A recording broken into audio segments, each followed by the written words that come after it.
ડિસેમ્બરની પહેલી તારીખે સીએનજીના ભાવ વધ્યા છે, એટલે કે શહેરીજનોને ગુજરાતીઓને એક મોંઘવારીનો માર પડ્યો છે। ડિસેમ્બરની પહેલી તારીખ આવતા જ ગુજરાતની જનતા પર મોંઘવારીનો માર પડ્યો હોય તેવી માહિતી સામે આવી છે। ફરી એકવાર ખિસ્સા ખાલી થવા જઈ રહ્યા છે, કારણ કે પહેલી ડિસેમ્બરે ગુજરાત ગેસ એટલે કે સીએનજીના ભાવમાં વધારાની જાહેરાત કરવામાં આવી છે। કુલ ₹1.5 જેટલો વધારો કરવામાં આવ્યો છે। નવો ભાવ વધારાનો આજથી અમલમાં રહેશે। ગુજરાત ગેસ તરફથી જાહેર કરાયેલા નોટિફિકેશનમાં જણાવવામાં આવ્યું છે કે સીએનજીમાં આજથી ₹1.50નો વધારો કરાયો છે। સીએનજીનો ભાવ ₹77.76 રહેશે।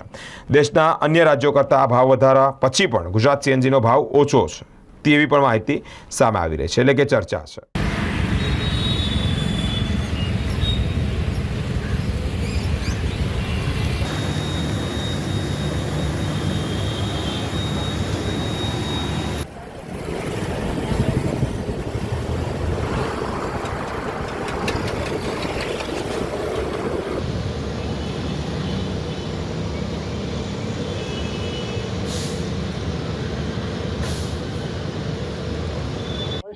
ભાષામાં કહેવા માંગુ છું, આ મોંઘવારીમાં નહીં પોસાતું। ઘરદાર કેવું ચલાવવાનું?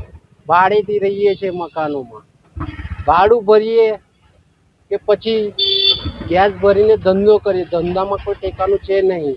પેસેન્જરમાં 4-4, 5-5 સવારી અમે લઈ જઈએ તો પોલીસવાળા પકડે છે। પોલીસવાળા દંડ ભરાવે છે, ₹500 લે છે। હરેક જગ્યા પર 500 રૂપિયા માંગે છે। રિક્ષાવાળા પાસે તો કોઈ બી ગાડી હોય, કાર્ટિંગ ગાડી હોય, કોઈ બી ગાડી હોય, પોલીસ ખાતું ખાલી બસ પૈસાનો ઉઘરાણ કરી ગજવામાં મૂકે છે। પૈસા ખાલી જોઈએ એમને, કોઈ પાવતી નહીં આપતા। રોજના થાય છે તમારા? દરરોજના ₹500 લે જ છે। તમે કઈ પ્રતાપનગર જતા રહો કે તમે સુમા તલાવ જતા રહો કે તમે પછી અહીંયા આપણા સૌથી વધારે ક્યાં રોકે છે, લે છે? વધારે પ્રતાપનગર બીચ પાસે। શું કહીને લે છે તમારી પાસે? એવું કે છે તમે 5 જણને બિહાડ્યા, 4 જણની 3 જણની સીટ છે। સાહેબ, હમણાં રોજીરોટી કેવી રીતના ચલાવીએ? પેસેન્જરો નહીં ભરીએ તો ભાવ વધારા પર શું છે? રિક્ષા પર કેટલું ફરક પડી રહ્યો છે?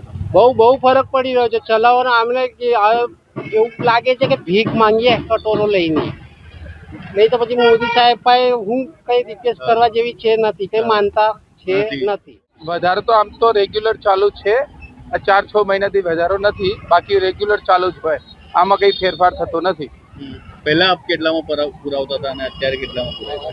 એ લગભગ બાટલા ઉપર આધારિત હોય। અમારો જે ગેસમાં જે બાટલો હોય ને ટાંકીની જેટલાની હોય ને એના ઉપર આધારિત હોય। હાલ શું કેજીનો ભાવ શું ચાલી રહ્યો છે? અહીંયા તો 79 છે, અને અલગ પછી બીજો અડાણી વાળો આવે ₹76 આવે, 75-76 અડાણી વાળાનો ભાવ આવે। બજેટમાં કેટલો ફરક પડી રહ્યો છે કે ભાવ વધારાની જોઈને? તમારે ભાવ વધારાને જોઈને તો સીએનજી સસ્તું પડે। આમ તો પબ્લિકમાં જે અમારા ધંધાદારી માણસ હોય એના માટે સીએનજી સસ્તું પડે, પણ એનો કોઈ નિકાલ નથી, કેમ કે અહીંયા ગેસ મળે, આગળ કોઈ જગ્યા ગેસ છે નથી, એટલે ના છૂટકારે અમારે અહીંયા લાઈનમાં ઊભો રહેવું પડે પાછળ, બીજું કોઈ નહીં। શું નામ આપનું? કૈલાસ।